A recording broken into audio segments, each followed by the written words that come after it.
Part 5, Bao. First is a link to Bao's document for reference, and then a Twitter statement from Bao saying that she was hurt by someone that she thought was a friend. And it's quote retweeted with her own Google document from Nanolist's statement as well.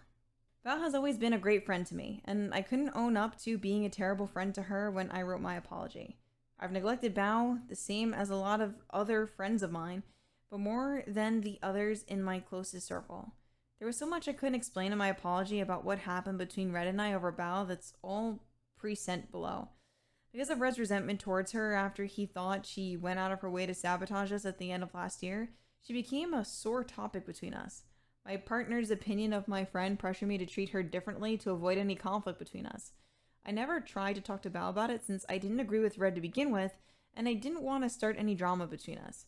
I was ignorant in the way she felt isolated from me and our other friends earlier this year. She was hurting and I didn't do anything about it. I'm sorry to her for never addressing the problem when I could have, and I'm sorry I made her feel unwanted. I know Bao had a model planned with Nano. She showed it to me at WebCon in March of last year. I also knew that the model was cancelled in August before she told me and our friends.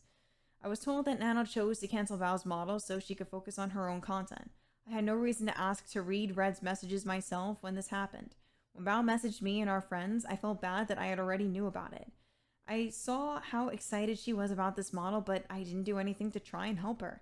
I was under the impression that this was what Nano wanted, and I've always been on Nano's side about what she chose to work on. As far as I was aware, Bao didn't have any plans with Nano for a model again after that. I didn't know it was ever replanned or that Red brought Bao up to Nano in their exclusivity deal in January. I did not and do not agree with what he said about Bao to her then. Bao was recovering from surgery when she was told one of her closest friends betrayed her. I don't know what she was shown or told by Nano or Shy Lily or our other friends involved when she made her decision to make everything public, but I believe she was misinformed. I wish she would have talked to me first, but I don't hold that against her. I never talked to her when I knew Red had a problem with her and I was neglecting her, so I didn't deserve that courtesy back. Bao was encouraged to reveal my relationship with Red in her document, but she didn't. I appreciate her choosing not to say anything about it before I did. Bao was one of the first people who genuinely inspired me to become a VTuber in 2020. I was lucky enough to become her friend and get to know her. She works extremely hard on everything she does, especially her music. With how much bullshit she's been through, she is one of the strongest people I've ever met. Bao is the kind of person who will always have her friends back. I'm sorry that I didn't do the same for her, and for never being the friend she deserved me to be. Red also says here, I'm sorry, Bao. I completely misjudged her character, jumped to conclusions, and made a mistake that not only hurt her with Nano, but continued to hurt her because of my influence on Sinder's actions towards her for months afterwards. I'm ashamed of the way I felt about someone who's only been a supportive friend to us. I was too immature to look past my personal resentment towards her to talk to her about the things that made me feel that way in the first place. I went out of my way to get even with someone and take an opportunity away from them who had only hurt us in my own headcanon. I also want to apologize to Bao for reassuring Nano it was okay to cancel her model last August. I was only considering Nano's feelings and how it would affect us and not Bao. I'm sorry. Below, we've laid out anything Red or I have experience with or related to Bao that are relevant to everything that's happened. This includes conversations with our mutual video editor, Red's conversations with Nano about Bao's model, our real-life experiences, and the production of Boss Fresh's music video with Sacramore, leading up to what Red told Nano in their exclusivity deal. Everything is in chronological order, and all dates and times are in EST. I censored any private information or names of people who aren't directly involved. Screenshots that include messages that were in any of the documents are highlighted with a red border. Screenshots that are directly of or taken from any other document are highlighted in an orange border. Dates and important messages within any screenshots are highlighted in yellow. Quotes from my apology are highlighted in gray. Red's own comments about anything being presented are labeled and highlighted in blue. To save on time, I will have pauses for the screenshots so anyone can read them, but I will be reading the main snippets from their summaries. 9/30/2023. Video editor exclusivity number 1. The first time Red asked about our video editor about working with us exclusively was a couple weeks after we saw that they had worked with Bao. Initially, I took them working with Bao personally when I shouldn't have. I thought it must have been because my content wasn't good enough, or as good as Bao's in this case. I thought it could be that I wasn't paying them enough, so they were looking for other work. I was upset, but not at her. She was my friend. Red wanted them to have the time to do more for us in general, so he wanted to ask them about becoming exclusive for that reason. Red also asked how much they'd be looking to be paid for exclusivity. They turned him down, and it wasn't a problem. We were both satisfied with their response and accepted their decision. I got over my insecurity and was happy they were supporting my friend with our content. It was only over our shared video editor that I ever saw Bao as any kind of competition, but it didn't affect how I treated her. In my apology, I said, yes, Red and I were initially upset when Bao hired my editor, and I took it personally when I shouldn't have. I felt as if maybe my content wasn't good enough or like I wasn't paying enough for his work, but I accepted it and was happy for him for getting that bag and supporting one of my friends at the same time.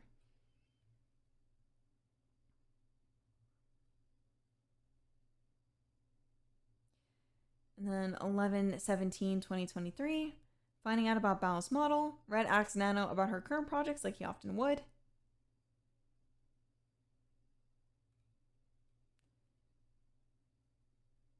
And this was mentioned in previous statements before in the Nano document.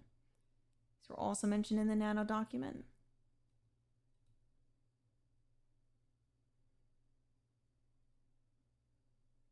This is also in the Nano document. 3/29/2024. At WebCon is where Bao showed us her new model design Nano was working on for her. 7/15/7/19 of 2024. The She-Wolf cover song. Bao messaged Red about doing a cover of She-Wolf with me for her Halloween cover album. This was the first and only time she went to Red in their DMs to plan something with me. She first told Red this song would be a duet.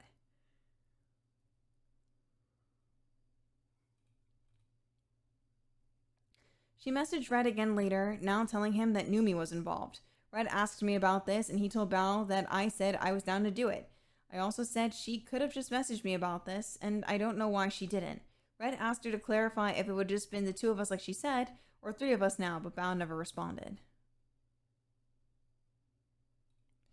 3 days later, Bao messaged me to add me into her project server for the song. This was the first thing she said to me about it. Red never told me Bao said anything about Numi's inclusion in the 3 days since, and only told me it'd been a duet when talking to me about it. Numi being included wasn't a problem at all, and the three of us did the cover together.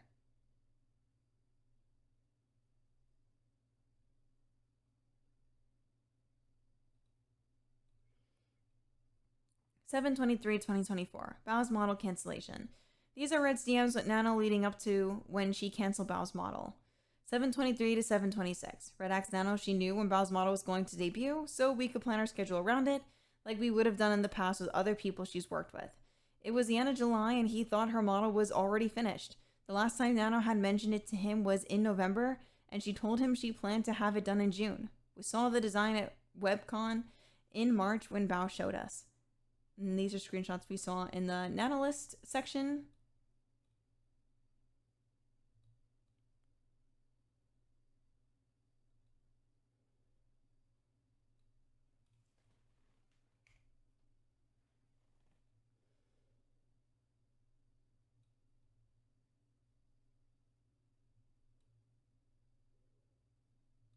All these are still from the Nanolist section.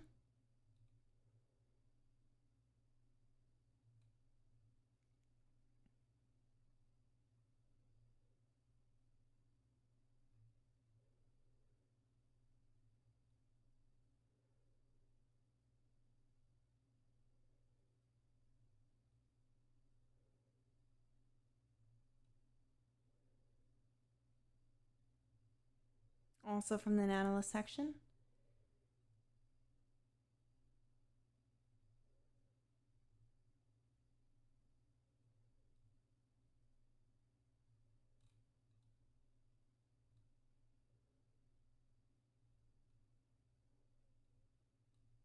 Still from the Nanolist section.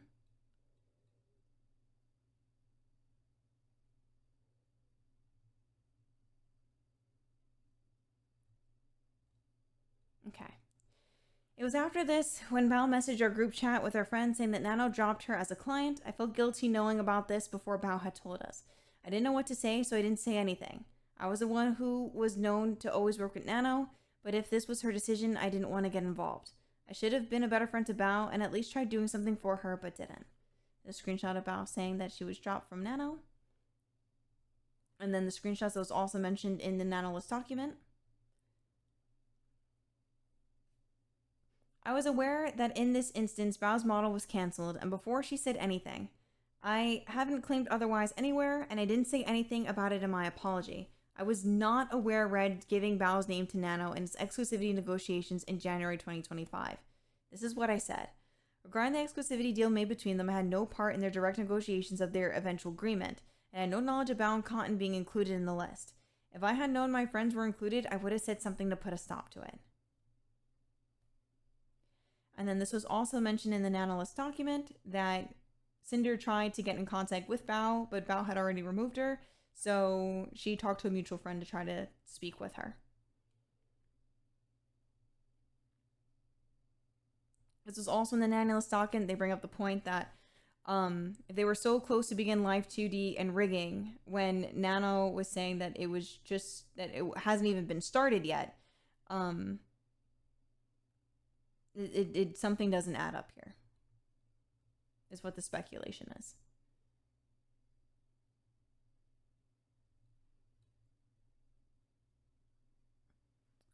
Eight 9/2024 Video editor exclusivity 2. The second time Red asked our video editor about becoming exclusive was after our other editor had stepped down from working with us August 5th. Instead of finding a replacement, we wanted to see if they could have the time to fill the gap in content left behind, plus any extra videos they'd be available to make for us. Red offered them a raise, but they turned him down and we moved on. This had nothing to do with Bao.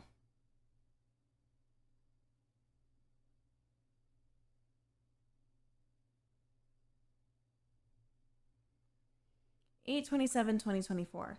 This was the day of my last one-on-one collab with Bao. She had asked me to make clay animals together on 8/3/2024, and it took us 3 weeks to get materials delivered and finally schedule it.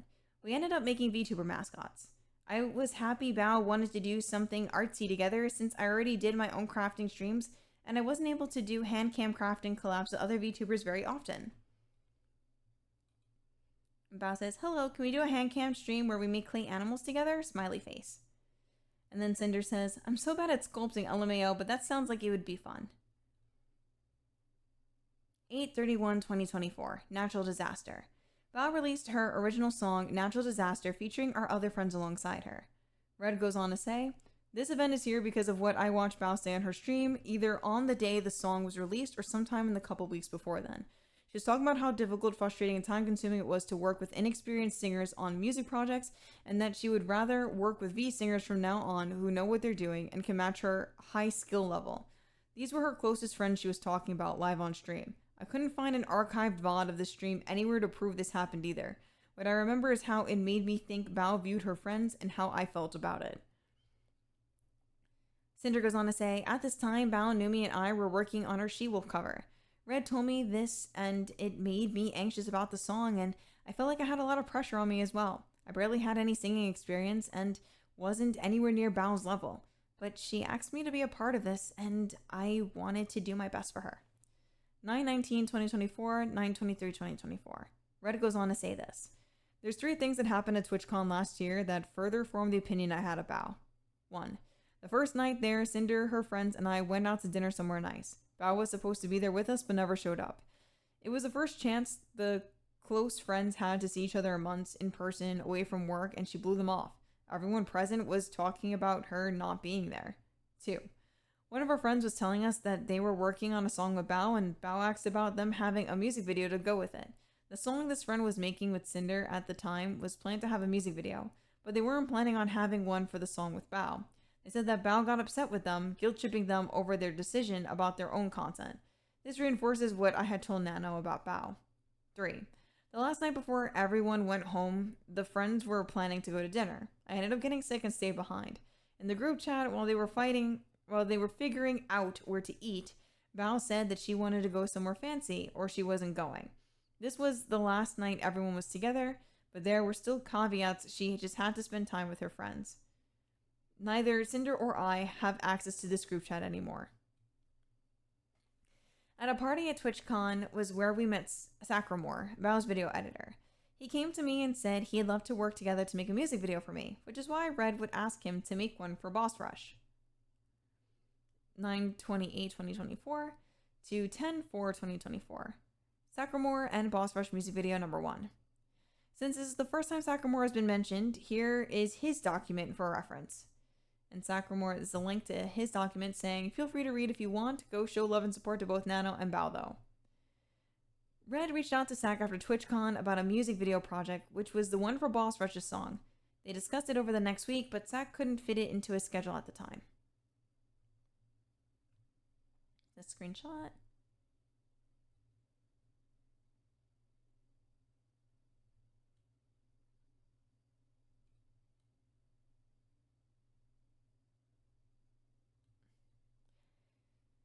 (10/5/2024, 10/18/2024). Japan trip. Red says this.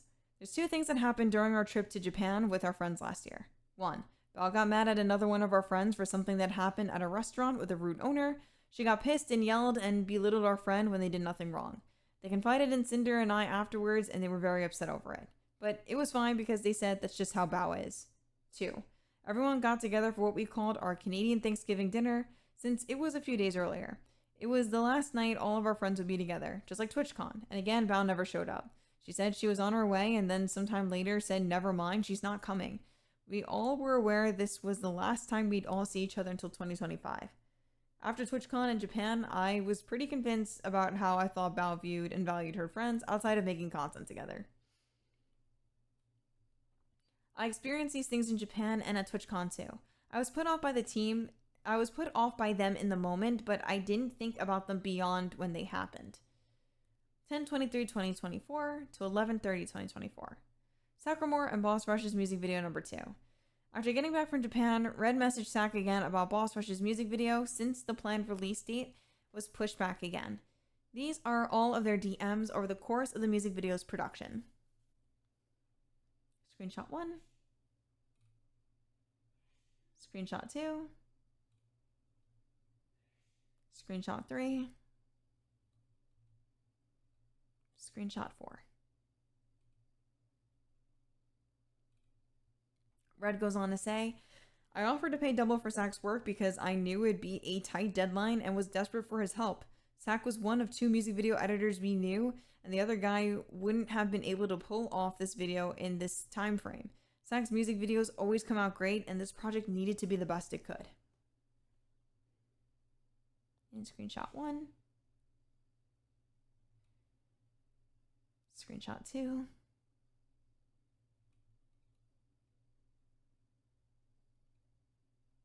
Screenshot 3.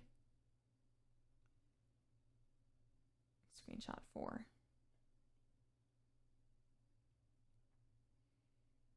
And screenshot 5.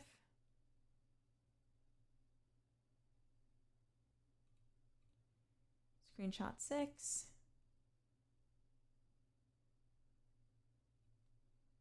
Screenshot 7.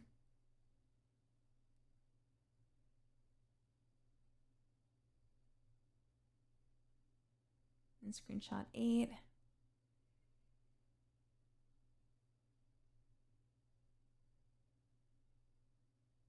Screenshot 9.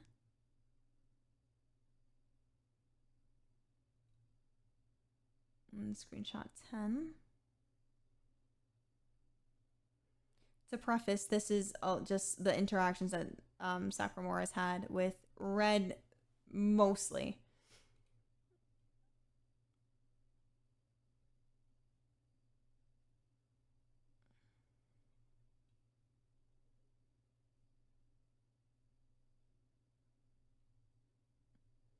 Red says he sent Sac the merch assets as soon as they were given to him.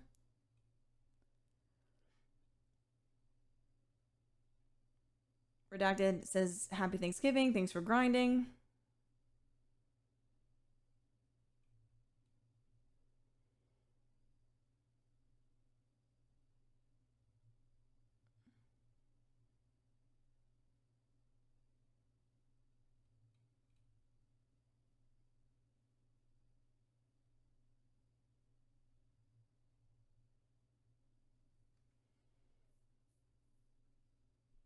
and Sakamura was able to deliver.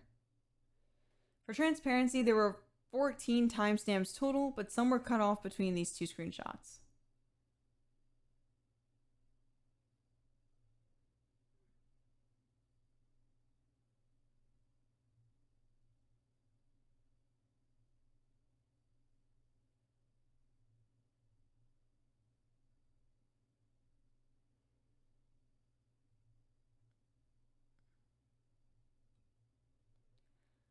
(11/29/2024). Bao's comment on Boss Rush's song. My new music group Boss Rush premiered our first song at the end of November. Red and I were going through the comments and we saw Bao's. He didn't want me to like hers, so I gave in just to satisfy him. At the end of the day, it was just a comment. Red says, out of the past few months, I had a pretty solid opinion of how I thought Bao viewed her friends, so I told Sinder she shouldn't like it. I was persistent about it, so she listened to me. It was very petty of me towards a friend showing support. 12/5/2024, 12/9/2024. Group chat with Bao. Sometime in between these dates, Bao started a group chat with both Red and I. We were both removed from this group, so we didn't have access to what was said. As far as what we remember, she wanted to do something together. Red was adamant to me about not wanting to plan anything with her at the time, so we didn't. Red goes on to say, Bao's never messaged us like this before, and this was right after Boss Rush popped off with another two friends involved. I wasn't opposed to doing things with her completely, but the timing was suspicious to me after the past few experiences with her, and I saw this as her trying to gain something from us, so I brushed it off. I brushed her off. What stood out to me is that she addressed Sinder specifically as the lead singer of Boss Rush. 12/10/2024. Sakamura exclusivity. 11 days after the music video finished and released, Red messaged Sak about another project for February. He said he was working exclusively with Bao going forward. In my apology, I said, and yes, I was also upset with Sak, the Boss Rush MV editor, had told us that he won't be working on any future projects with us and would instead be working exclusively for Bao. But Red got it in his head that it was Bao's fault that it happened and seemingly held a grudge against her for it. He was very passionate about Boss Rush and the potential future projects around it, but he told me without an MV editor as talented as Sak, the future projects wouldn't reach the same heights, so he created his headcanon that's laid out in those DMs. And then this is Sakamura saying that he's closing down all his comms and he's going completely in-house for Bao. Red goes on to say, the last time I spoke to Sak, he said he was honored to be a part of Boss Rush's project and was looking forward to the next music video together. Everyone loved the video he made, and it was already nearing 500,000 views. I didn't know Sak well at all, so I had no real bias to how he actually felt, but I just couldn't understand his decision coming out of nowhere. Screenshot.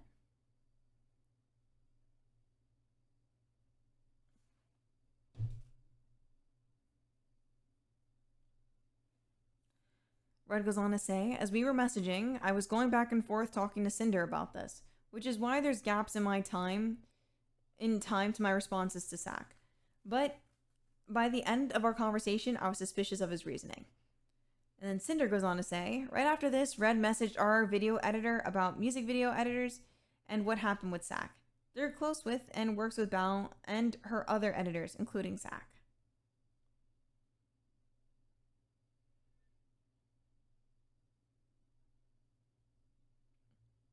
Red goes on to say, our video editor gave me the same reasoning for Sak's decision as he did, and I should have taken it as fact by then, but I didn't, and still thought something else must have happened. Sak told me he was going exclusive with Bao because of his own content and goals he wanted to prioritize. In his position as a VTuber editor for a significant amount of time, I just didn't understand his vague reasoning or what content and community he was talking about. This was just 11 days after Boss Rush premiered. And he says, I'm going in-house with Bao because she has been my day one and supported and took a chance on me when I was a literal nobody living in basically poverty and want to do whatever I can to repay her kindness and how much she's done for us. So, I like to focus on her success as my client/friend. This was a message from Sak that made me suspicious of what his actual reason was for going exclusive with Bao. He only said all this after he was pushed about his decision, And this was only days after Cinder and I turned down Bao in that group chat where she called Cinder the lead singer of Boss Rush. Because of my experience with Bao over the past few months, I had confirmation bias. I convinced myself Zach was doing this because Bao must have guilt-tripped him and convinced him not to work with anyone other than her, including Boss Rush. And I was mad that this wasn't even just against Cinder and I, but Tricky and Vienna too, who I cared about as much as Cinder did. And then this is a note that confirmation bias is a cognitive bias, a type of error in thinking where people tend to favor information that confirms their existing beliefs, expectations, or hypotheses, regardless of whether or not that information is true. This means individuals are more likely to seek out, interpret, or recall information in ways that reinforce their existing views while downplaying or ignoring evidence that contradicts them. Red goes on to say, another thing that hasn't been mentioned up until this point is that Bao thought of her own music throughout the year. She would talk publicly in the Discord server about how depressed she was about her own songs, about how nothing she did was performing well, and guilt-tripping her fans about not liking them or listening to them due to low view counts, ignoring their supportive messages like it meant nothing to her because the numbers didn't reflect them. She wanted to quit making music entirely because she thought her songs performed so poorly. The only songs of hers from last year that I can imagine she considered successful were Miss RGB, Natural Disaster, and the She-Wolf cover, all of which included her friends. When I told Nano that Bao's song flopped, I was referring to how Bao thought of them, implying that I thought it was motivation for her to do what I was telling Nano. Music that had dozens of thousands, if not hundreds of thousands of views, wasn't good enough for Bao, although I didn't elaborate on any of that to Nano. In my own opinion, all of her songs performed fine, if not great. I don't know why she needed views to validate music she made if it was something she enjoyed doing in the first place. I know how this reasoning sounds when you just look at what my message to Nano said, and it doesn't look good on me. And what he's referring to is when he says to Nano about the MV thing. Bao had original songs last year that had MVs by her editor, and the songs flopped. We were banned from Bao's Discord server, so I don't have any evidence to show this happening. I don't know if Bao's messages about this still exist, but I know there's plenty of Baoable buddies out there who would remember this. Bao's TMG she talked about in her document had nothing to do with anything I said to Nano, and wasn't something I even considered. Another similar instance I remember happening in Bao's server was on Cinder's birthday last year when her, Bao, and their friends were playing Jackbox games together. Cinder was streaming and invited them all to play, and Bao was streaming her and at first, but abruptly ended it not long after starting. I checked her Discord server to see if anyone knew what happened. Bao was chatting in a public channel, saying her CCV was too low to keep streaming and no one cared about watching her. Her community was trying to encourage and support her, but I remember she replied to a fan saying something like, "Stop freaking talking," and telling them all that nothing she did mattered. This is how she was talking directly to her fans supporting her, and while in a collab on her friend's birthday of all days, more concerned about her numbers rather than having a good time together. I don't know if these messages still exist either, but about her music wasn't the only time that she berate herself in her server and guilt trip her fans about it. And then here is part of the VOD for the reference. I'm actually curious about this. Let's do this. Let's go! Okay.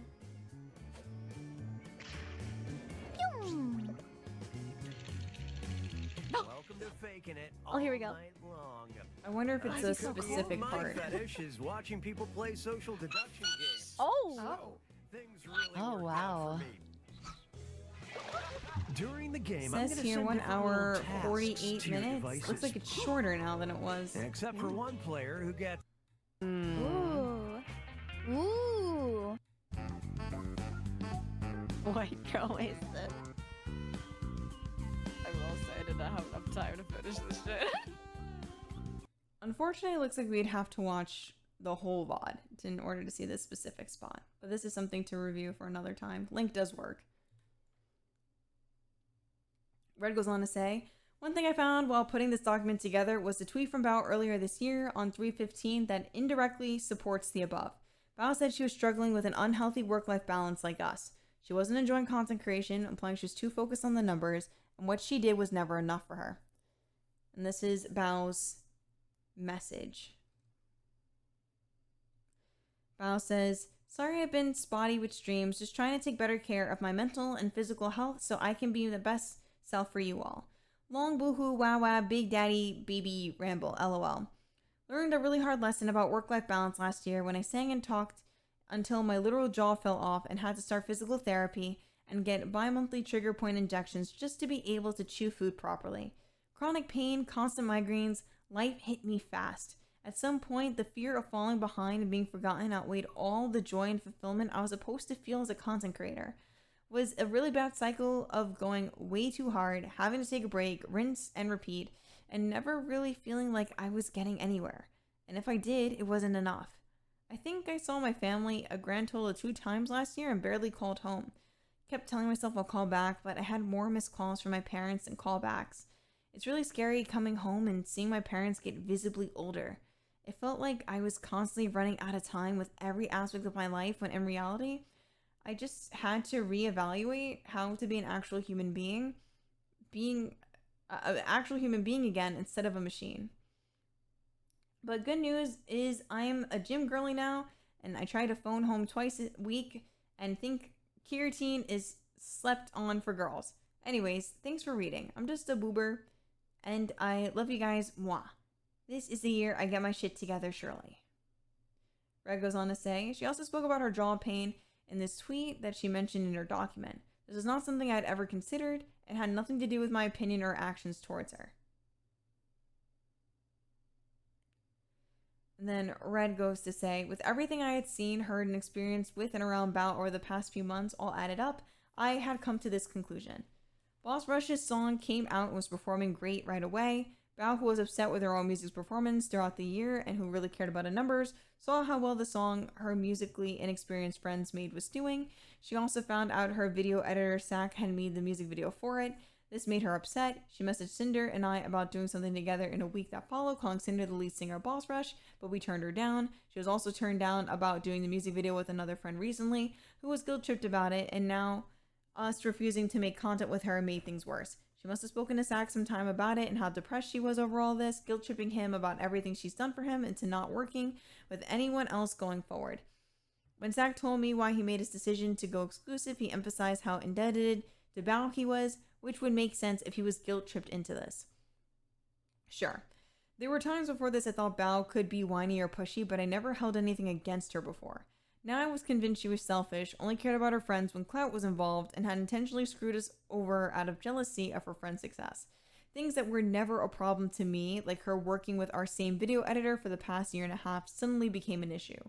Everything I saw over the past few months showed a pattern of behavior that led to this happening. I thought I was crazy for being the only one who could see it, but all her friends were always giving her behavior a pass because that's just how Bao is. I couldn't possibly think her editor just decided to go exclusive with Bao right after Boss Rush just because he wanted to, and Bao had no involvement in his choice. It was completely unbelievable to me that someone would just do that to themselves with the way this perfect storm of events lined up. If there was a greater explanation or reasoning behind these events and Bao's actions, I never knew about them. I formed my opinion on what I did know and experience like anyone else would. It wasn't founded on jealousy of Bao, and I wasn't making things up to lie to Nano about her for no reason. But at the same time, I never sought out the truth and never talked to Bao about it. I was mad at her and already decided what she did. I thought that if I did bring it up, she would just lie about it and it wouldn't matter. I had thoroughly brainwashed myself into thinking there was no way this wasn't the case, but as I know now, I was wrong. I misinterpreted the situation and misjudged Bao's intentions due to my confirmation bias, going as far as to disregard every positive interaction I had with Bao or any of the good things I've seen her do just to fit this narrative. I jumped to conclusions, I doubled down without ever trying to find out if this was really true or not, but with every little thing that happened, I was so sure that this must have been the case, and I held it against Bao. It was stupid and immature of me, and Bao didn't deserve the way I thought about her, or my actions that followed. And Bao did know about the music video Sak was working on for us. I was wrong. While going through my messages for this document, he said as much to me when I first asked him about doing the music video. From the time he said that and then became exclusive, it had been over 2 months. We've gone to Japan, and I handled conversation with lots of other people every day. I forgot about it and thought Bao was unaware of him working with us. There was no conversation at the TwitchCon party we were at, and I can remember Bao being a part of while talking to Sak specifically about working together. She was there talking to us at different points, but not at the same time as that.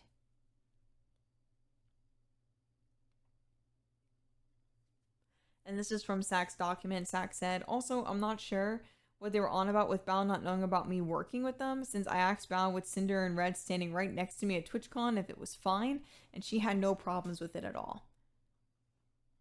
Red goes on to say, I want to say I'm sorry to Sak for the pressure I put him under while working on our music video and overwhelming him during the holidays with what he was experiencing at the time. If I had things better planned and finished sooner, there wouldn't have been such a time crunch. I also want to apologize for the hostility in my messages to him when he told me he was closing his commissions. It was his choice to do so, and I shouldn't have distrusted him.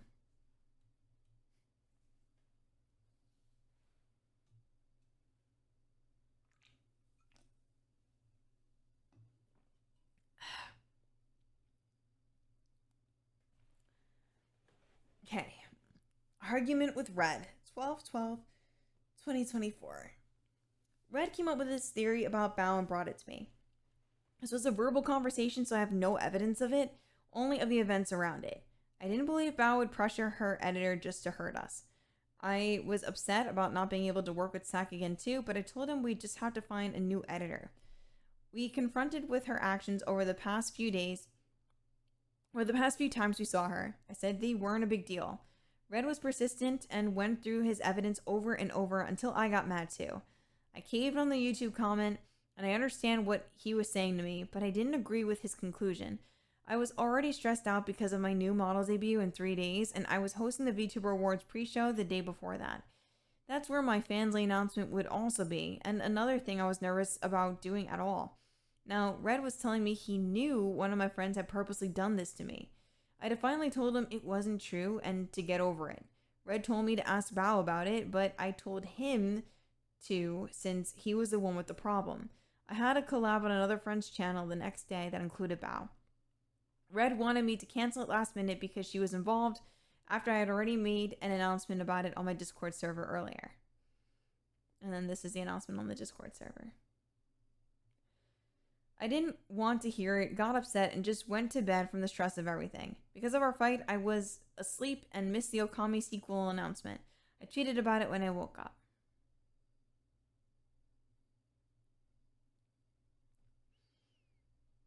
Neither of us ever talked to Bao about any of this. Even after days earlier, she had just started a group chat with us both. It's my fault for never trying to clear things up when I had the chance.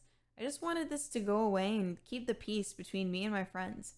In my apology, I said, I wasn't convinced this was the case, but it was my fault for never speaking with Bao about these things directly to clear things up and letting it spiral to the point it got to. I'm sorry for not reaching out sooner about these ideas that were put into my head. I wish we would have been able to talk about this too. Red goes ahead to say, regardless of how I personally felt about Bao now, I was still friendly with her the couple of times I talked to her afterwards. She was still Cinder's friend. I asked Bao for advice about something work-related in December, and the last time I spoke to her was at the end of the year when her, Sinder, and her friends were dealing with something else going on. Getting even with Bao wasn't something I even thought about doing until the opportunity came up when going to Nano about exclusivity. 12/13/2024, 12/13 to 12/14/2024. The collab with Bao and friends. I was at my friend's collab the next day with Bao. Bao messaged me afterwards apologizing for something that happened on stream. I didn't see her message right away because of everything I had going on that weekend. I reapplied after the VTA pre-show was over. I thought about saying something to Bao about what Red told me, but I didn't. I didn't want to start anything over what I believed to be nothing in the first place, and I had a hard time talking about things in general.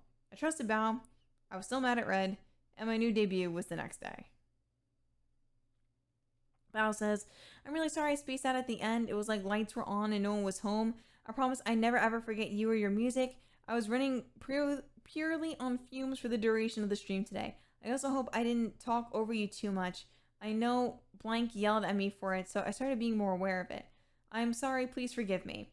And Sinder says, sorry I've been so busy with awards and debut, but don't worry, collabs can be really socially draining for me, so I zone out sometimes too.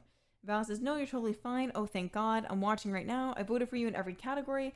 Also, fancy sweep. Wait, let me send you something useful. I got recommended this website, that blank, and they've been so crazy fast about doing it. I'm going to slide you my referral link, but genuinely really do recommend this if it gets too out of hand like me. And then it looks like it might be a link. Sinder says, I appreciate it.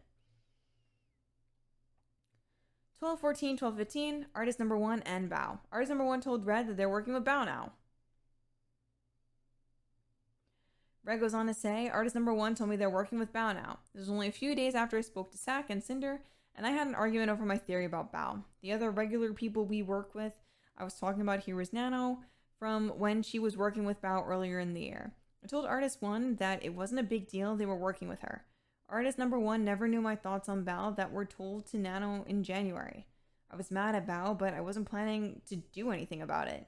It was only when I went to ask Nano about exclusivity did I have an idea to include Bao's name as a way to get even with her. 12/15/2024. Sakamore made his announcement about working exclusively with Bao. This was the same day as my Heaven Hound model debut. And Sak goes on to say in his Twitter post, after I finish up 2 more comms for preps, I'll be shutting down my comms forever and editing anonymously in-house for Bao VTuber. Freelance has been fun and got to work with lots of really cool people, but I'm putting myself in Bao content as my only priorities for the future. I asked to be anonymous since I'd like to be separate from being known as a freelancer. Red goes on to say, as far as I was aware, Sak was already basically exclusive to Bao to the same degree our video editor was to us, if not more so. For him to do a complete 180 in under 2 weeks from Boss Rush's release was unbelievable to me. He put his exclusivity with Bao in writing publicly and asked to be completely anonymous without being credited going forward with no reason other than he wanted to. I just couldn't believe there wasn't more to it. I don't know if Sak ended up making any of his own content like he told me since this happened. Recently, Sak opened his commissions again and is apparently not working with Bao anymore. The very thing that sent me over the edge about Bao last December didn't seem to last. And this is a post of Sak saying he's opening up his commissions. And then Bao says, good luck out there, gamer. Be free from the basement. And Sak says, thank you for everything over the last 2 years. I will truly cherish all the memories, content we've made together. Next is artist number 1 and Nano's exclusivity deal on January 10th to February 11th. Like was shown in Nano's section, artist 1 wanted to discuss a permanent paid position with us and suggested some kind of exclusivity for the work they did. Just like when Nano, Red handled any business-related discussions with them, this is where the idea to go to Nano about exclusivity came from. And this we saw from the other document.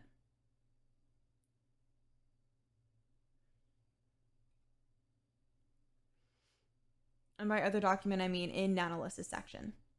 1/15/2025. This was when Nano and Red made their exclusivity deal. I didn't know Red was planning to talk to her about it that day, or even when he had, until after they already come to an agreement without my involvement. Red brought this up to Nano in their private DMs and not in a project server chat where all 3 of us were there.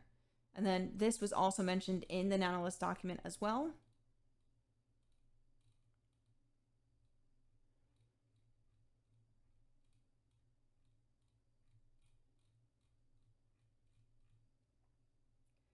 After this happened, I was told Nano agreed she wouldn't work with Silverveil at all anymore. We continue working with Nano on lots of projects like we've always done. We'd fully pay for Nano's new models, rigging, and she'd be sent a free demon figure. Red never told me that Bao and Cotton were ever talked about or included in their agreement, or that Bao had another model that was cancelled. Their deal didn't include the part about Nano not taking any new model clients we had talked about before, but I was okay with leaving it as I was told it was. Like, my apology, Sinder says, regarding the exclusivity deal between them, I had no part in the direct negotiations of their eventual agreement. And go on to say like what she has been alliterating in this. There is nothing tangible I can show to prove that she didn't know anything that happened. So she states here. This is mentioned in the other, the Nanolist section. 1/15/2025, shortly after the deal was made with Nano, he told me about it. Red messaged artist 1 about thoughts on their agreement. Red goes on to say, when I said there's a few people we compete with that we'd rather withhold you work from if agreeable, I was thinking of giving them the same names I'd given to Nano. And this was also talked about in the Nanolist document.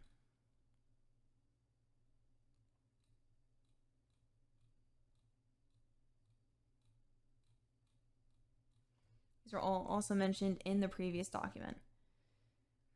3/28/2025, last messages with Bao. These are the last messages in my DMs with Bao. Bao says, "Hi Pookie, I know you like Impractical Jokers and some of community members reference them. I think the whole cast got outed for talking to younger girls or something. I just want to let you know in case you bring it up." And Sinder says, "Yeah, I saw the Joe allegations a while ago, and it's just spiraling." Bao says, "Oh no, I know you like the show. I'm sorry, BB."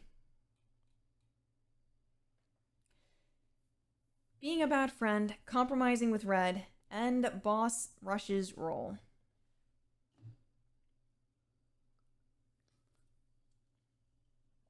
I'm surprised I still have an energy drink left. Holy moly. We're coming up of it being almost 3 in the morning. I think we're making good time.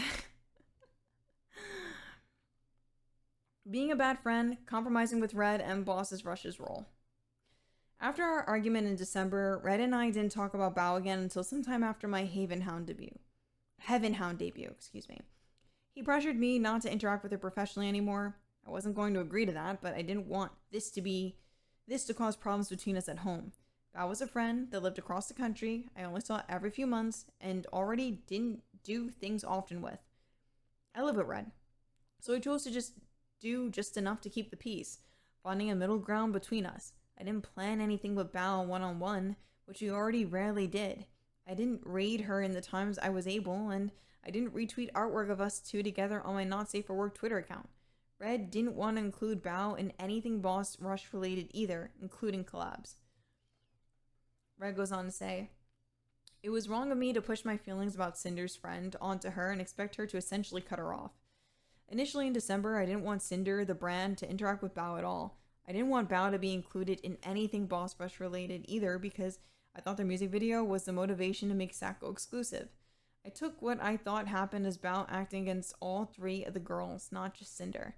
After my deal with Nano, I considered us even.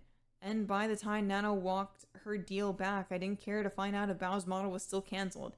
I wasn't angry at Bao anymore, just soured on her. I eased up on my feelings towards her with Sinder as months went by, but the way things had been was the way they stayed.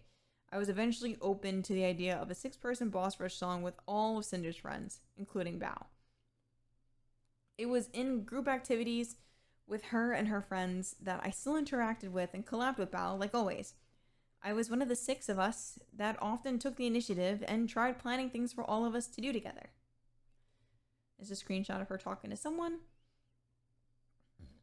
And they say, "Hey Cinder, I know it's a bit stressful dealing with girly pop sometimes when our schedules clash. You put so much work into forming collabs and stuff for Boss Rush and girly pop. It's probably a bit tiring. I wanted to say sorry about today. My goal is to always be there for my friends when they need and hopefully make it easier, not harder. Sorry again. Have a good stream." And Cinder says, "Girl, you don't have to be sorry at all. I knew it would be a little challenging during holidays, but I'm not upset or anything. I'd much rather have everyone together when y'all feeling good and don't have to worry about travel or other obligations. It's always so much fun hanging out, so I definitely don't mind rescheduling or doing different things with smaller groups. Rest up and feel better soon, Blank. I really appreciate you noticing. I want to do my best for us to have a good time." Cinder goes on to say, "I didn't talk to Bao outside of our friends' group chats unless she messaged me first, but the same was already true for her before my disagreement with Red. And for almost all my other friends for a long time. Like I explained in the accountability section of this document, besides our group chat, this exception is that the exception to that was with Boss Rush. That's the words I'm looking for. Since Boss Rush's inception in March 2024, I've gotten to be much closer friends with Tricky and Vienna than with other friends. After our first song premiered in the end of November, I chose to focus on doing more together with them. It was much easier to plan things between the 3 of us rather than all 6 of us because of everyone's conflicting schedules and other things they may have going on. Boss Rush felt like our version of Bao, Numi, and Shidley's Bikini Bottoms crew, making music, collaborating together, and doing our own thing outside of plans with everyone. Because of this, Red and I felt like Yuzu was left out. He had the idea early on that we'd like to eventually bring Yuzu into Boss Rush so she would be included in something too. This idea came before he ever had anything against Bao. These are all Red's messages in our Boss Rush group chat where we talked about the idea of Yuzu and a song we'd make with her. The first two messages are cropped because they're part of a long string of DMs that aren't relevant.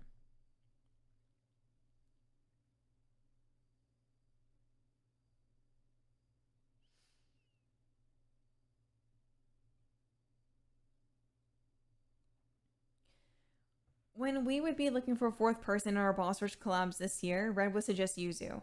Her being involved alongside Boss Rush would have led up to her being introduced to a new song. It'd be a hint to the fans in the same way the frequent collabs between Tricky, Vienna, and I throughout last year were intended to be before Boss Rush debuted. But when I was cancelled, we still hadn't talked to Yuzu about joining Boss Rush or doing a song with us. There was only one collab between us four specifically in January, but it did end up playing through Split Fiction with Yuzu in March too. There were 5 Boss Rush collabs and 5 girly pop collabs that included Bao since the start of 2025 and before April. In March, Bao asked me and our friends in our group chat about doing a group song together for the end of 2025 in December. I turned her down, but I would have been willing to do one next year. It wasn't because of Red, and it wasn't because I didn't want to. I had 6 to 7 music projects already lined up for this year, with one of the most important being Boss Rush's song with Yuzu projected for December already. I know it doesn't mean much without all the details of what they are or who they were supposed to be with, but this was my music release schedule for the year when Bao asked. The Boss Rush projects in August and December were planned to be much bigger endeavors, similar to the first song's launch. Boss Rush's song for October might have been pushed to 2026 to have more time for December song, and that's what my focus was on. I didn't want Boss Rush's December release to conflict with the project Bao wanted to do together.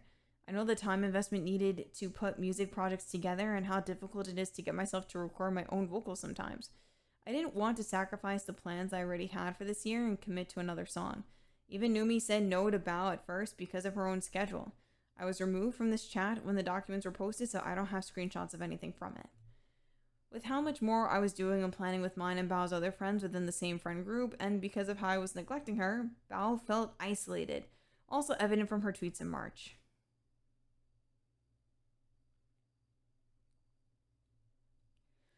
We still did things together as a big group, even though I chose to turn down the group song, and Numi never seemed to have a problem with a few of us doing things separately, but I understand how Bao must have felt.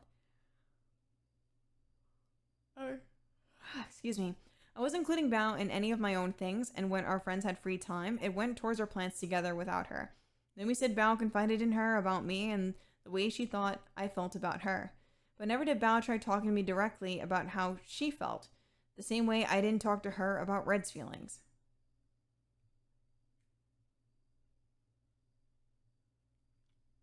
I was neglectful to Bao and my friendship with her, and ignorant of how the things I did and did without her were making her feel. I stayed quiet and gave in to Red, hoping he would move on over time, never knowing what he did and said behind my back. I was an awful friend to Bao for months when she didn't deserve it. 4/26/2025, Bao posted her document just 6 minutes after Nano posted hers. Bao posted her document just 6 minutes after Nano posted hers at 1:48 a.m. EST. She had already removed Red and I's friends on Discord and blocked us both on Twitter. This is a message I sent to another close friend at the end of December. Ironically, I didn't have healthy communications with my friends. I couldn't open up to them or talk to them about how difficult subjects. I never spoke to Bao about anything that was going on. In the next section, I will go over my lack of communication hurt Numi too. And it's a screenshot of Sinder saying, I love when friends have healthy communication. It feels so good. Part 6, V-Card and Numi's concert. I messed up and hurt one of my friends, Numi. I agreed to be a part of her concert in NYC in February, but I let her down and canceled my performance. Then when V-Card's launch date was delayed to her concert weekend, I put business over my friendship when I chose to not even be there for her, so I could be representing a company and streaming with Shy Lily, which I mistakenly planned on the same day. Although I did make it to Numi's show, I still made a decision that hurt her. All while preparing for her own concerts, Numi had been producing an original song for me since December. I was asking a lot of her when I wasn't doing the same in return. I made her feel more like a business partner than a friend. Numi has always been an incredible friend, and I was lucky to have her care about me. She always motivated and inspired me, especially when it came to music. I was the one who was a bad friend. Her messages are only here for context. I'm sorry to her again for this whole situation I caused. I didn't bring any of this up before because it wasn't something that involved anyone who had posted a document about me. I thought this was settled at the end of January privately between Numi and I. Apparently, I was expected to talk about it, and when I didn't, it was used against me. The situation was vaguely described to push the idea of my manipulation, avoidance of accountability, and sabotage of my friends. But none of that is true to what actually happened. It was caused by my own miscommunication, fears and anxieties, and misplaced priorities. So I want to go through the entire series of events, my thoughts, feelings, and decisions leading up to V-Card's launch, my collab with Shy Lily, and Numi's concert in New York City. Everything is in chronological order, and dates are in EST. Censored private information of names of people who aren't directly involved. Dates, important messages, and any screenshots are highlighted in yellow. Alright, September 1st, 2024. While messaging Red, Numi brought up her concert for the first time to either of us. She asked him to ask me if I'd want to perform or go to her New York City show. And Red told her to message me herself since she was my friend. We don't remember if Red ever asked me about this at the time because Numi said she would later on. There was never a message to Numi from Red or I getting back to her about this question. And Redacted says, New York is 99% possible, probably not Germany though. I'll ask her, but you should send her a message too. And then Numi says, I'll ask when it's a little more set in stone. 11/25, 11/26, 2024. Numi messaged me and invited me to her NYC concert. I remember her bringing it up to me in person somewhere before this, but I don't remember where, when, or what was said. 12/26, 2024. Numi messaged Red about my performance in her show, saying I agreed to it. She told him the setlist was already done too. Red was adamant about us being at Numi's concert there from the start. This was the first message from Numi to either of us about any kind of planning for her concert, just over a month before. Numi says, okay, so for my concert in February, I know Sinder said she'd be down to perform with me, but she did also want to perform one of her songs. We have the setlist made, so if there's any openings she'd like. So there's an opening if she'd like to, only if she wants. I was thinking of just writing a new song for us to perform instead of Sexy Drug, unless she'd want to do that. Let's have this pause here so you guys can take a look at the full screenshot. Okay.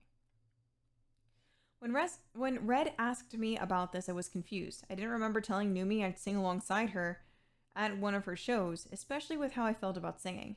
Numi didn't mention performing when she brought up her concert to me in 11/26, a month before messaging Red.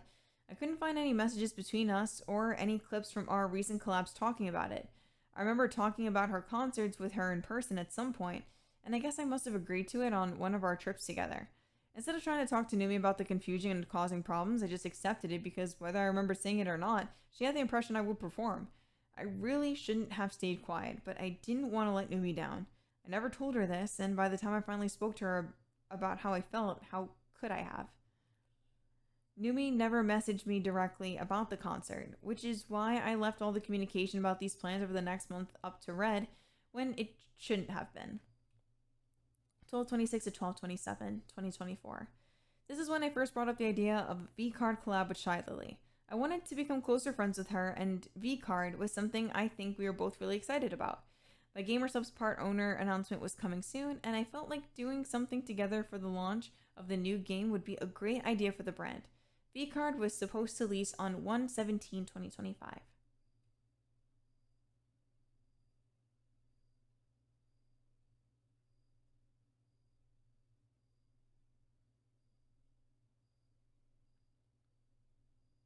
One 2025. Red messaged Numi about the hotel so he could start planning our trip to her concert.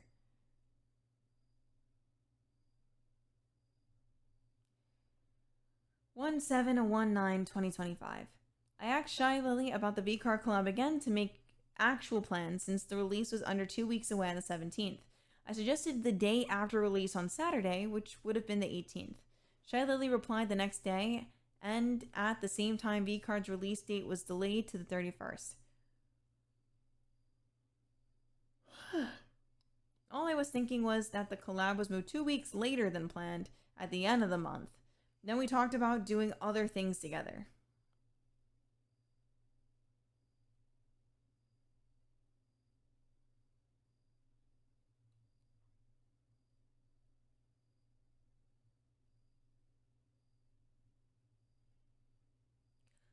(1/10/2025).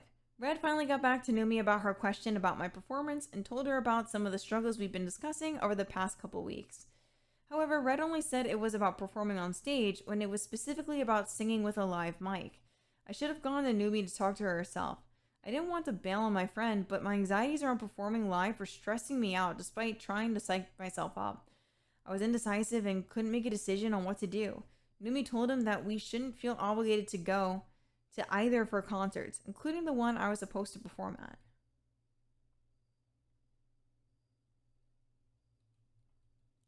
Here, Numi says, the New York concert is more chill than the LA one anyways, and I never announced the guest just in case.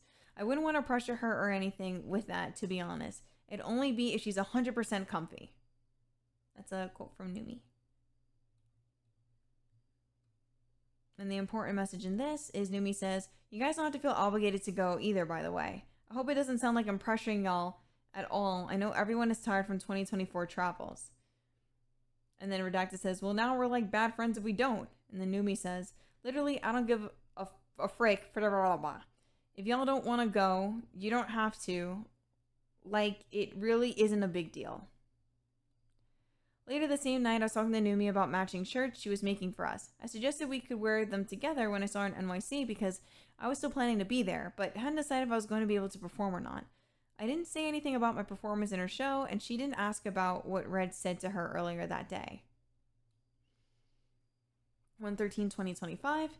A few days later, I chose not to perform in the show. Red told Numi, but he didn't go into detail about it, just said that it was about the live mic. This was 19 days before the concert, nearly 3 weeks before the show. So Redacted said Sinder signed not to perform the show. She's nervous to sing with a live mic, and Numi said no worries. This is why I chose not to perform. 1. I was too anxious to get on stage and sing with a live mic. This was the biggest reason I made the decision to not do the show. The only time I did something similar to this was at WeebCon in 2023. I performed on stage in full cosplay while pre-recorded audio of me singing played over the speakers. I almost pulled out of that show about a week before the con because I thought I'd have to sing live. My one-track mind told me this concert had to be sung live, especially if I was supposed to be singing alongside Numi, and I didn't consider any other options or workaround. I've never been confident in my singing abilities, and I've been saying it for years.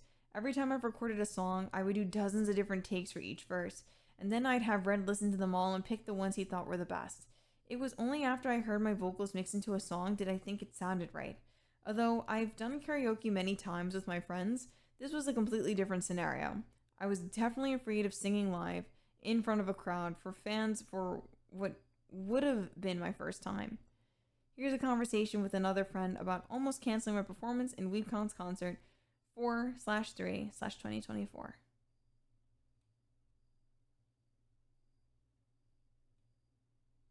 You can see at the bottom. 2.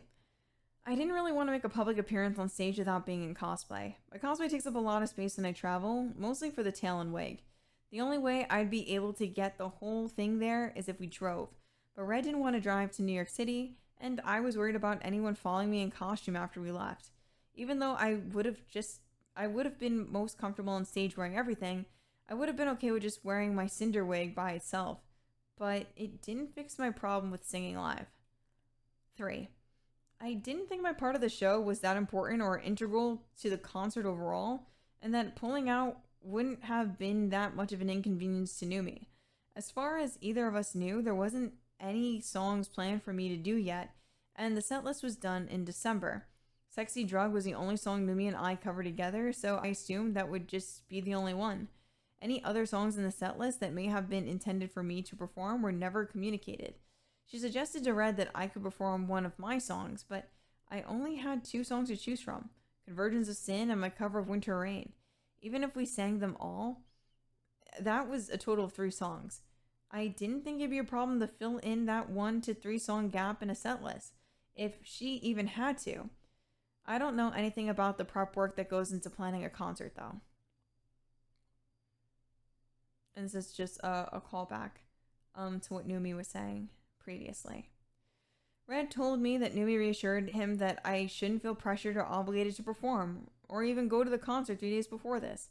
This furthered the idea that my guest performance must not have been that integral of the overall concert, and he'd be okay if I pulled out. I kept putting off making a decision because my anxiety of performing versus the stress of letting down Numi. I should have made my choice sooner and messaged her myself to talk about it with her instead of Red. And she never messaged me to ask about my decision either. Maybe we would have been able to make something work for me instead of letting my fears get the better of me. Red and I were still going to the concert, even if I wasn't performing. Bao would end up filling my spot in the show at the last minute, being a much better friend than I was. GamerSub's V-card and my collab with Shy Lily had nothing to do with my decision not to perform, only about not going to the show later. My collab with Shy Lily was not scheduled at this time. In absolutely no way was I trying to somehow sabotage Numi and her concert. 1/16/2025. I finally made my part owner announcement on Twitter. Most of my focus since the new year was making this announcement. I started with GamerSubs in December 2022, and I was offered the position in November 2024. This was a huge milestone accomplishment for me. I was extremely proud to be representing them, and was honored to have been given the role. But with this title, I now felt like I had more responsibility. I felt pressured by no one other than myself to prove to GamerSubs that they made the right choice by giving me this position. And the only example of another VTuber part owner was Shy Lily. She has been the GamerSubs VTuber. I wanted to live up to what she's been in the eyes of the company and the VTuber community. She spearheaded VCard, represented them at the VTuber Awards, and she's synonymous with their brand. VCard was the company's first massive drop of the year and planned to launch right after my announcement, before the game was delayed. I saw it as the perfect opportunity for me to really step up as a new part owner. There was obviously money to be made, but I was focused on making the most of the launch weekend to show my passion and dedication for the company and their new project. I wanted to be there advertising the new game and representing GamerSubs the best I could. I thought the collab with Shy Lily would be a great way to do that, together, with 2 VTuber part owners side by side, while sharing something we both were excited about, which is why I reached out to her about it in December.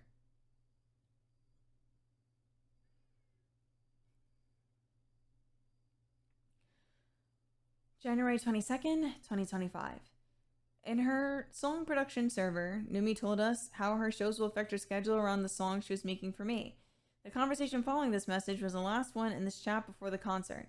Below, Red talked about the release date for the song, but we pushed it back to my birthday sometime after this.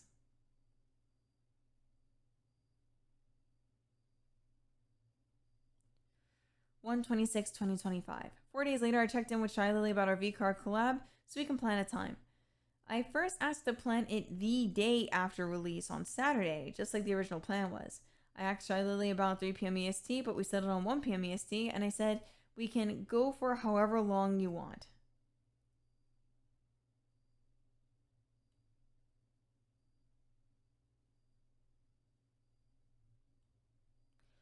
(1:27 to 1:28). The next day I told Red the time of the collab to be put on my schedule, but he told me that that was the night of Numi's concert. All I've been thinking about was VCard's launch at the end of the week, and I completely forgot about her show when I was messaging Shy Lily. The release was delayed by 2 weeks, and I made a mistake. I felt obligated to be around for GamerSubs, and I didn't want to cancel Numi or Shy Lily, so Red scrambled to figure out how we were going to make this work. However, there wasn't a train in New York City that left late enough to stream and get to the concert in time. Red told me that he'd support whatever I decided, and ultimately I chose my career over my friend's important event. I messaged Numi to let her know we wouldn't be coming because of the V card and the responsibility I felt to be around for it. The way I saw it, it would have been like I was calling out of work during an important or busy weekend right after a big promotion to go to a friend's weekend birthday trip. I've always taken my job seriously, even before streaming. After becoming a part owner, I took the title seriously and put expectations on myself that not even the company did. The collab with Shy Lily could have been rescheduled. There was no obligation for either of us to do it that day or any other time, or to do the collab together at all. It was my idea, and Shy Lily agreed to it. The only thing stopping me from rescheduling with her was the importance I put on being present for V-Card's launch weekend, and the pressure I put on myself in my new position. The collab itself wasn't the main reason I made my choice. It's not as if I didn't want to go to the concert. Red telling me Numi said it was okay if we didn't want to go was also a factor in my decision. I'd come to find out that this was just Numi being Numi, and it really did mean a lot to her that we'd be there. My brain goblins told me Numi would have lots of other friends there cheering her on, and that my presence wouldn't be missed if I wasn't. I never told her this either. On the 28th, before I heard from Numi, Red was able to find a train at a different station that could get us to the show in time and still do the collab with Shy Lily if it was scheduled a little earlier. I messaged Numi to tell her we might actually be there, and Red messaged her later that night when we had a plan. We just needed to hear from her. He told her I was feeling guilty about my decision to not go in the first place. And this is Cinder's message to Numi. And then this is Red's message to Numi.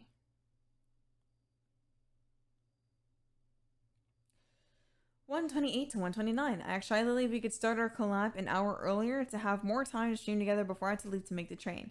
I didn't tell Shy Lily about the concert. I just wanted everything to work out.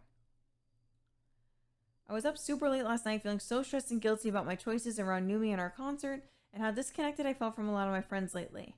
Red and I were always so focused on work, and I never felt like I could take time off, even for the smallest things. I let down one of my best friends when I pulled out of her show, and even though I was still going now, I basically told her that I'd choose my job over being there for her. I'm not the type of person to make my feelings like this public very often, but I did. And that's a tweet from Sinder, saying that she feels like she's been letting a lot of her friends down lately. And this year, she really wants to do more with them and reach out to more people. And things have been so crazy in my life, but I'm trying my best. 1:29 and 1:30. Numi responded to me, told me how she felt, and I apologized to her. I've never been able to open up about my feelings, anxiety, self-esteem, or insecurities, and never even tried to go to Numi to talk things out sooner. She was getting mixed signals from Red and I wish I handled communicating with her better. Numi says, "Hey Cinder, I wanted to apologize for my late reply. I was in the mountains for a few days after the concert and wanted to focus on spending time with friends that were here before really checking my messages. I just want to say I appreciate you trying to make the time to see the concert, and I understand you have been working hard and want to focus on your business, so I wouldn't ever hold it against you if you felt obligated to be there for V-Card. What did disappoint me, though, was when I asked you about the concert months ago, you said yes and kept me reassuring me your commitment to the concert until last week. I understand every single anxiety and fear comes with performing, and going out of your comfort zone as well, so I completely felt your reasoning and would never want to put you in a situation where you felt uncomfortable. What made me sad was that I had to hear it from Red and not from you about all your thoughts while you were texting me about being excited for the concert and off collabs. Even when checking my messages when I got home yesterday, Red was the one telling me about you feeling guilty, whereas you're telling me you felt obligated to be around for a launch of gamer subs. The messages you both were completely different, and ultimately just felt as though I was being treated like a business partner rather than a best friend. I truly understand all the reasoning, but it had me feeling frustrated and confused about whether or not you truly cared about how important this was to me, or how much Blank and I spent planning the New York concert with you as a guest in our minds and having little real time to find a replacement. I didn't hear anything from you or any of your actual thoughts or fears. I only heard about some feelings from Red. I want to apologize if I ever made you feel hesitant to share your feelings, or if it gave off the impression that I'd be anything other than empathetic towards the reasons I was given. But I truly hope in the future we can be more open to communicate our feelings so that the other feels less nervous or upset about things. I know you've never given me a reason to doubt the strength of our friendship until this year. So I want to trust and believe that this isn't as bad as I was imagining when I received the message from Red. I hope that things can be okay and that I'll still be here to listen to you if you ever want to talk about it all more." And Cinder says, "It's okay, Numi. I hope you had a good time with everyone this past weekend. I'm really sorry for putting you in this situation, making you feel so frustrated about everything. I've been so stressed about with things going on in my life and career lately that I hadn't stopped for a second to consider how my actions were making you feel. I agree. Red shouldn't be the one telling you how I feel about things. You're my friend and you deserve to hear how I'm feeling from me. Since the planning of everything has been through you two, the communication about this whole thing was split from the start. It's just always been extremely hard for me to voice how I'm feeling with people in general, especially when I'm anxious about the situation, and I don't want you to think it's because of you in any way. You don't need to be sorry because I know you've always been empathetic and understanding with everything, and it's my fault I haven't been able to be open about myself. I wanted to pull out of the show because I am deathly anxious about singing with a live microphone. At WeebCon last year, I was able to perform because I wasn't actually singing. My full tracks were being played over the speakers. I'm not confident in my singing skills at all, and being on stage with someone with a voice like you is a lot of pressure. Plus, the struggle to figure out how to get my cosplay there, then wear it in the venue, then back without anyone recognizing me, was another stressor that just made me give up on trying to think it through and make it work. I know how important this show is to you, and I let you down when you needed me. I didn't realize my appearance was that big a part of your concert. Now that I'm a part GS owner, I feel a lot more pressure to live up to what Shy Lily is for them and to the community. My announcement didn't really make the splash I thought it would, and V-Card is probably their biggest new drop this year. For full transparency, I made plans to collab with Lily the day after V-Card's launch day, which would have been the 18th, but because the launch was pushed back, the collab was pushed to this weekend. I didn't really know how to tell her no, so I planned it as early in the day as possible to be able to make the late train to New York City. We are coming to your show. The message I sent you the other day was a mistake. I shouldn't have thought to put a product launch over my friend's once-in-a-lifetime event, no matter the circumstances, and I'm sorry for that. I did feel super guilty after messaging you. I feel like I've just been digging deeper into the stress hole I'm in and letting a lot of friends down lately. I'm sorry I've been making you feel more like a business partner than a friend, and I don't want to make you feel like that again. Your friendship has meant so much to me these past few years, and I know I wouldn't be where I am now without you. I don't know what the planning process is or if it's even possible at this point, but I could try my best to perform our cover song together to make it up to you. I can ask Lily to reschedule our plans again to be there sooner. I'm really sorry about all of this, Numi. And then Numi says, all I really wanted in all of this was to hear how you felt, so I really appreciate you being open and honest with me despite everything. I was given so many different reasons, and when you brought up feeling obligated to be there for V-Card, I think it really made me feel sad because you didn't acknowledge anything prior to that. I was the first I heard from you regarding the concert, and hearing you connect the reason to business, I felt like I meant less to you. As disappointing as it is, I truly just wanted to hear from you, so thank you again for opening up from the previous message. I didn't tell her about my collab with Shy Lily until now because that wasn't the main reason behind the decision I made. And up until 2 days earlier, I was always coming to her concert. I didn't want her to get the impression I was choosing Shy Lily over her. I told Anumi my part ownership announcement didn't make the splash I thought it would. This was such a major, massive accomplishment to me, and I felt like a lot of people, including some of my closest friends, didn't notice or care. It's made me put more pressure on myself to take the upcoming opportunity of V-Card's launch weekend to do my best to prove to the company that I deserve the part ownership in the first place, leading to my decision not to go to Numi's concert. When I told Numi about it in my message, I said, for full transparency, I made plans to collab with Lily the day after V-Card's launch day, which she explains it in there. I thought I was clear by what I said that I was the one who made the plans, not Shy Lily. So when I said I didn't really know how to tell her no, I wasn't blaming Shy Lily for the collab I planned, but I understand how it can be read that way. I was not okay when I wrote my message. What I meant was I didn't really know how to tell her no, the collab isn't happening anymore, or I didn't really know how to cancel on her. My intention was not to somehow avoid blame and pin everything on Shy Lily to save my ass, as she put it, as if she was the entire reason I made the choices I did, when the rest of the message shows I accepted fault for my mistakes.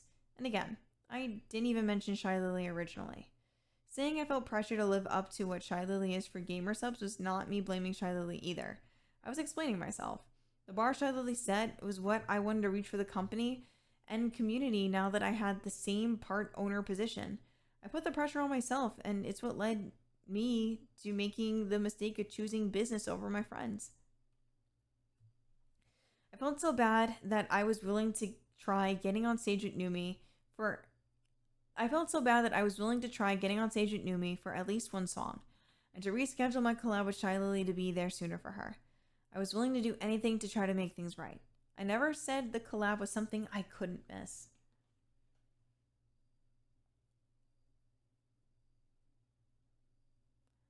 We move up slowly.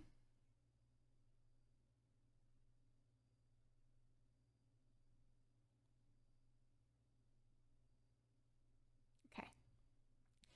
Despite what I did, Numi accepted my apology. It took me about 2 hours to say anything else because I broke down. All the stress I've been under and guilt of what I'd done hit me after reading Numi's message. This whole situation was a wake-up call for me about how I've always bottled everything up and what my priorities should be, and that I couldn't let something like this happen again. Now, I was anxious about seeing Numi knowing that I hurt her, and I didn't want to bring the mood down and she felt weird about seeing me in a few days. I was overthinking everything. This was not a way for me to manipulate my way out of the situation. I messaged her again when I collected myself a few hours later to figure out our plans. And this is Sinder asking if she would even want to be there and wondering if she'd bring the mood down if she even showed up.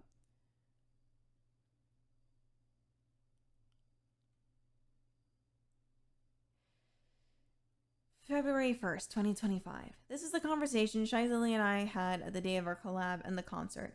The first message from me was about a mistake that I explained in Shizali's section of this document.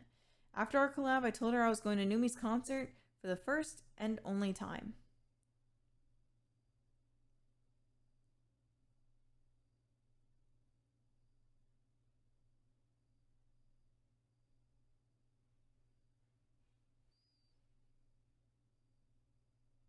There's a second one.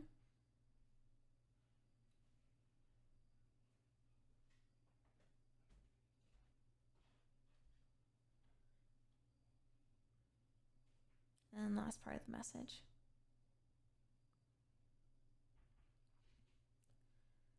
February 1st, 2025. Red and I made it to the concert in time, and I was part of the off collab Numi did in the hotel room the following day. Numi and I wore our matching shirts together, and we spent the rest of the weekend there with friends. It's a screenshot of Numi saying, "Thank you, New York."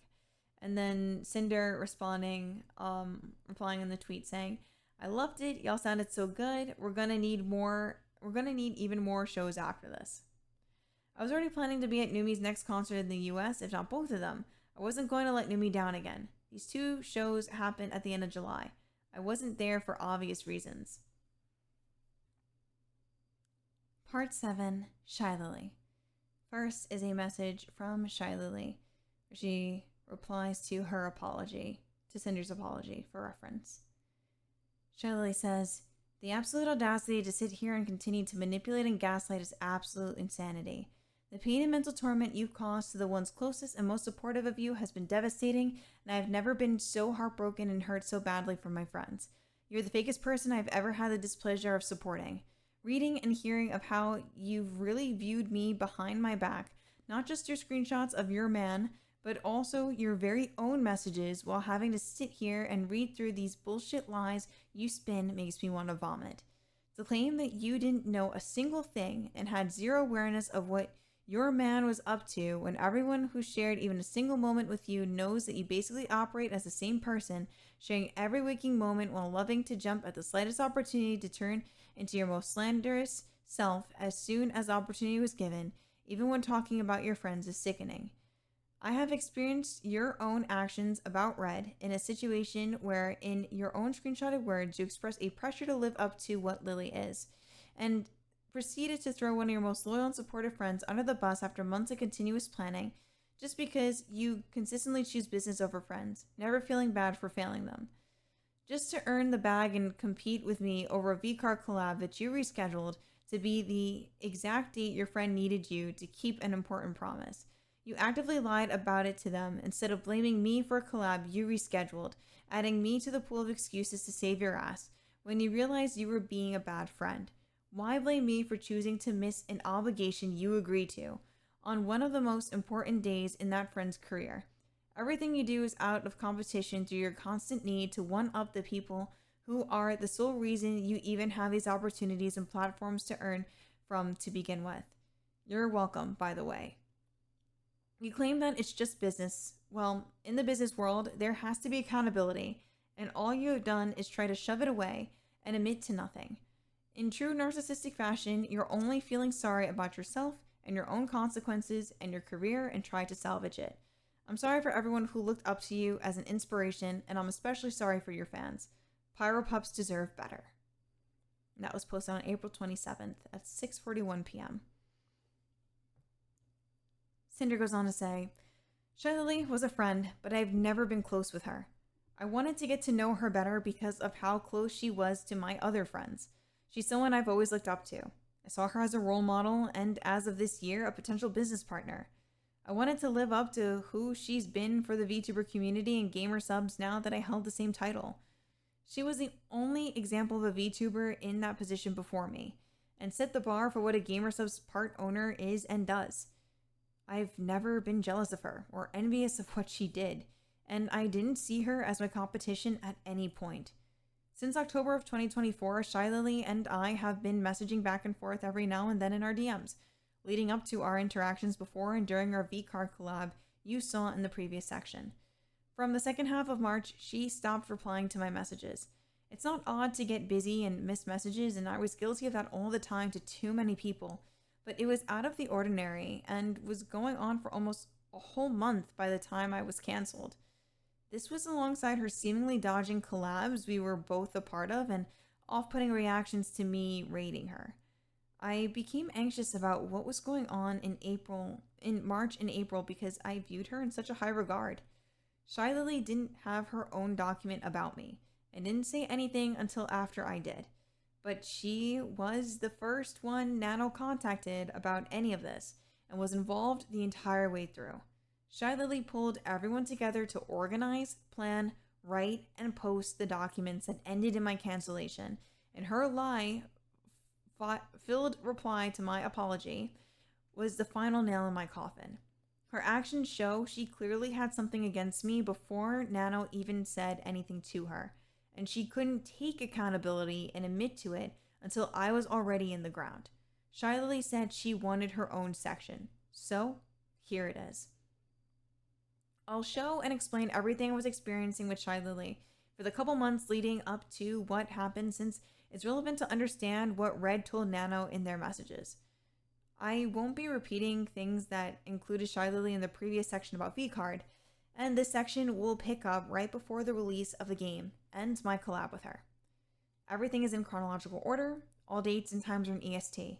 I censored any private information or names of people who aren't directly involved. Screenshots that include messages that were in any of the documents are highlighted in red. Screenshots that are directly taken from another document are highlighted in orange. Dates and important messages with any screenshots are highlighted in yellow. Video timestamps are linked to directly and highlighted in green. Quotes from my apology are highlighted in gray. Red's own comments on anything being presented are labeled and highlighted in blue. V-Card launch information. I need to talk about this first because I made a mistake and knew it upset Shiley, even if she couldn't admit it to me. January 26, 2025. Red and I were planning my stream for V-Card's launch day and asked gamer subs about Shiley's exclusive unboxing stream to make sure we weren't stepping on her toes. During my stream on the 31st, I didn't start doing anything V-Card related until 3 p.m. EST out of respect for her. Red then gave gamer subs a list of questions I wrote down for him that my community had asked me about V-Card on one of my previous streams. Here's the first screenshot. Scrolling up. And again. And again. 1/30/2025. Since the questions asked were stated to be from my community, and I wasn't told that this information was confidential and couldn't be shared, I assumed it was okay for me to tell my chat the answers to their questions on my stream.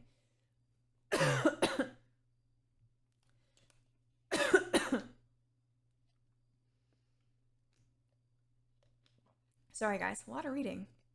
I'm doing this in one sitting. So, since the questions asked were stated to be from my community, and I wasn't told that this information was confidential and couldn't be shared, I assumed it was okay for me to tell my chat the answers to their questions on my stream. My stream was the day before the game's launch day, and no info had been released on what was going on, how things would work, or what things were priced at. The information I gave made it onto the gamer subs or V-Card subreddit, and into Shy Lily's Discord server, both citing me specifically as the source. Right after my stream ended, GamerSub sent me an updated info about the box pricing. It says, hey, a few updates, nothing super new for you, just want to send you a copy and paste that everyone also got.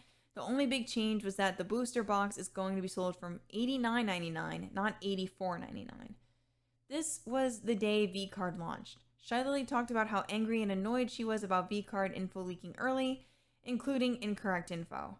She claimed she didn't know who leaked information, saying, I guess people are just excited to be the ones to spread stuff before me.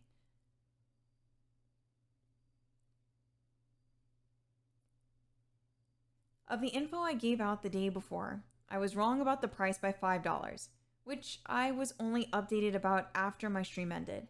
The only thing I advertised that I assumed would be the case, but was wrong about, was V-Card being available 20 minutes early on the GamerSubs app. All of their drops were consistently like this for a long time, but it was only on V-Card's launch day did Red and I find out that this was discontinued. Everything else was correct, but I didn't know I wasn't supposed to say anything about it.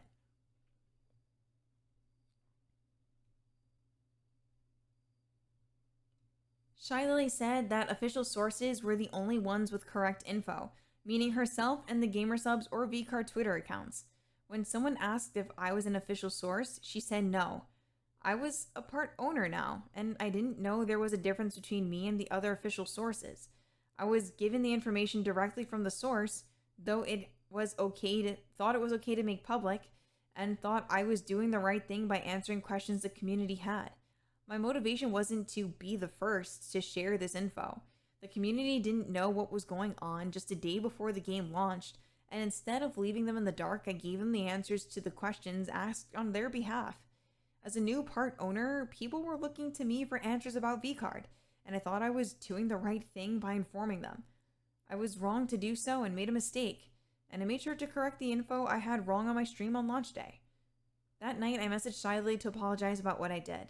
After what happened with Numi 2 nights earlier, I was making an effort to be more open about things. Shy Lily avoided saying I was the person who was leaking info, or admitting I was who she was mad at. I was the only one who could have shared the incorrect price and was the one mistakenly advertising the early app pre-orders. And there were posts citing me as the source of all this leaked information. Shy Lily knew it was me, sounded pretty mad on stream at the leaker who was excited to be the one to spread stuff before her, but danced around it as if she was never mad at me. In the end, she praised me for having the balls to reach out to her about this.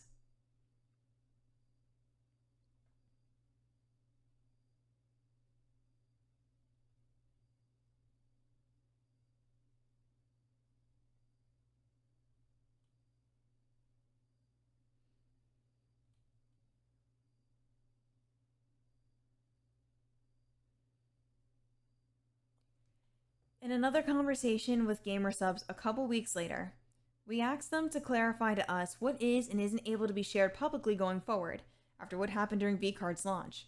I was told that there was not really a certain source the launch info was supposed to come from.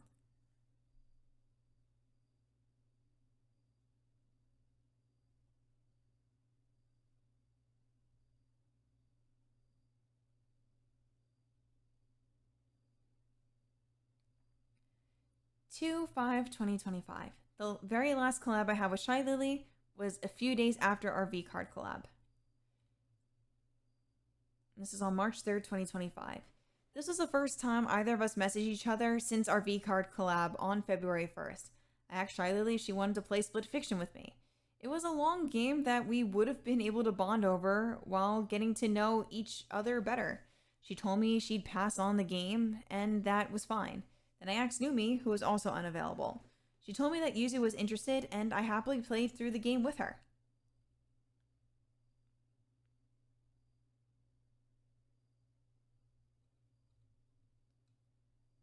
3/11/2025. The last time Shy Lily and I spoke was when she reached out to me about disconnecting problems she was having with OBS. Trying to fix my own disconnecting problems are what made me move back in with my parents before this conversation.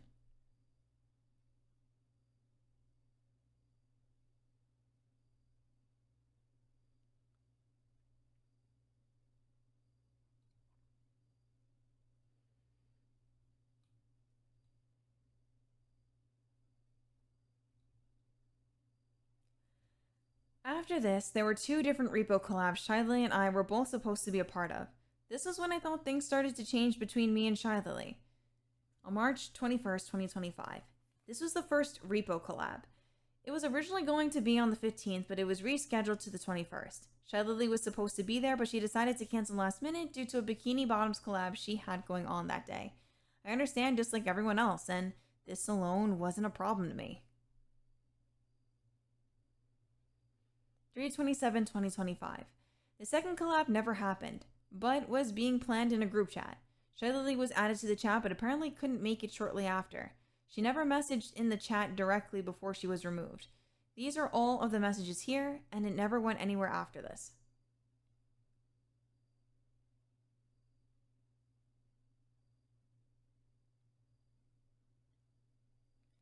From then, these are the rest of my DMs to Shy Lily. Below I'll explain them and other events that were happening in between.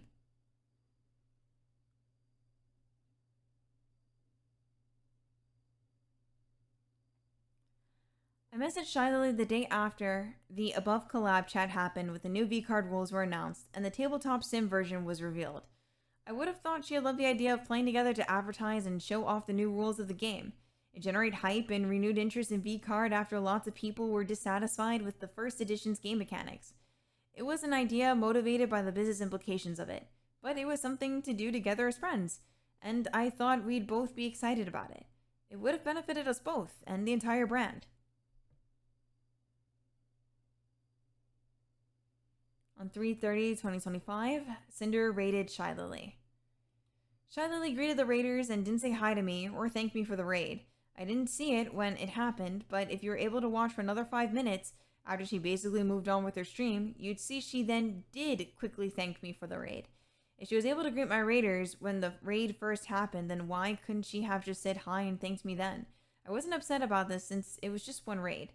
Nano's document had a link to the exact timestamp this raid happened in Shy Lily's defense.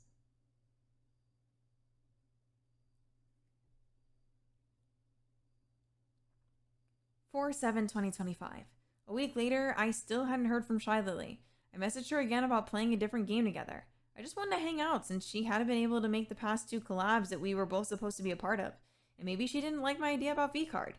She turned me down when I asked about Split Fiction a month earlier, so it's not like she hadn't done that before, or couldn't have done that again.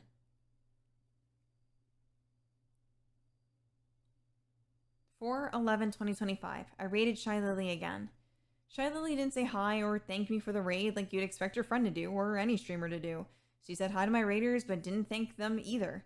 She goes on to read one of my chat messages, but this was the second time Shy Lily had an off-putting reaction to me sending my community to her in the past couple weeks, coupled with removing herself from collabs I was a part of and ghosting my messages.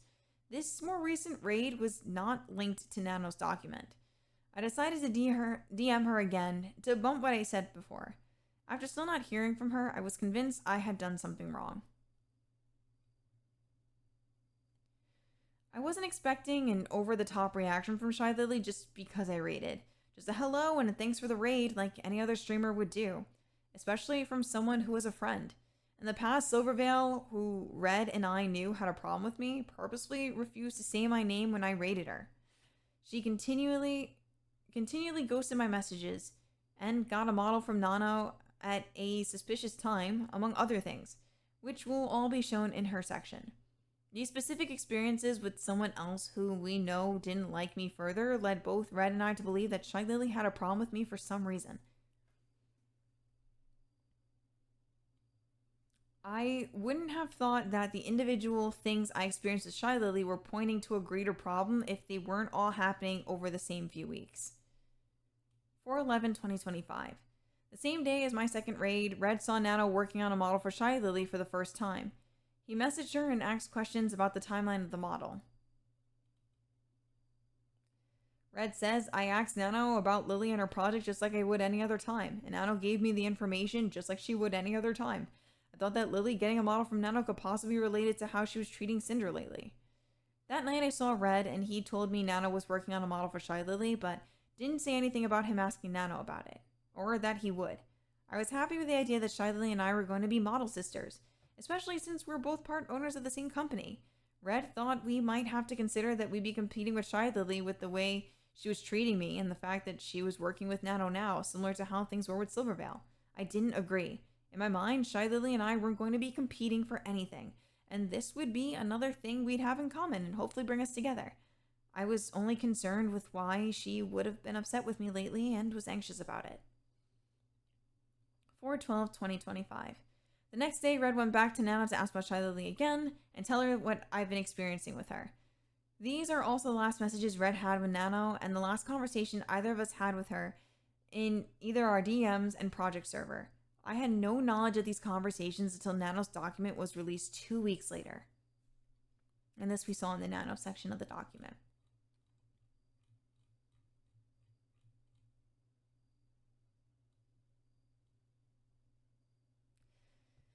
4/15/2025. I still hadn't heard from Shy Lily, so I tried messaging Bosca about my previous DMs to her. Cinder says, "Hey Bosca, I hope you've been well. Could you bump Lily for me? I sent her a couple of messages about hanging out sometime, but I'm not sure she's seen them, LMAO." Bosca says, "Yo, I'll continue the convo for planning things in the group chat. Also, as a side note, Lily rarely uses Discord, only really uses it for business meetings and stuff." And Cinder responds, "Thank you, Bosca. We were messaging kind of frequently a month or two ago. That's why I asked, but no worries." Bosca told me Shy Lily rarely uses Discord and only really uses it for business meetings and stuff, which was weird because until the past few weeks, I didn't have any problems getting a hold of her in our DMs. I hadn't had to message Bosca to get to Shy Lily since before October 2024, so this was out of the ordinary by now. The messages below were the same day in the group chat with us and Shy Lily. I was fine with not doing anything together, and I just wanted to hear from her since I had no idea if something was wrong. Nothing else was ever said in this chat. Bosca told me Shy Lily would be very occupied in the coming months because of a trip somewhere, implying I shouldn't expect to plan something. 4/21/2025. This was my last message to Shy Lily, 5 days before anyone posted their documents. I tried to talk to her about whatever was going on and clear things up between us. Shy Lily never responded, even after praising me in the past for having the balls to reach out to her. And Cinder says, "Hey Lily, is everything okay? I know I've been told you aren't the best with messages, and I get we're both super busy with things all the time, but I kind of feel like I've upset you in some way and wanted to ask you directly."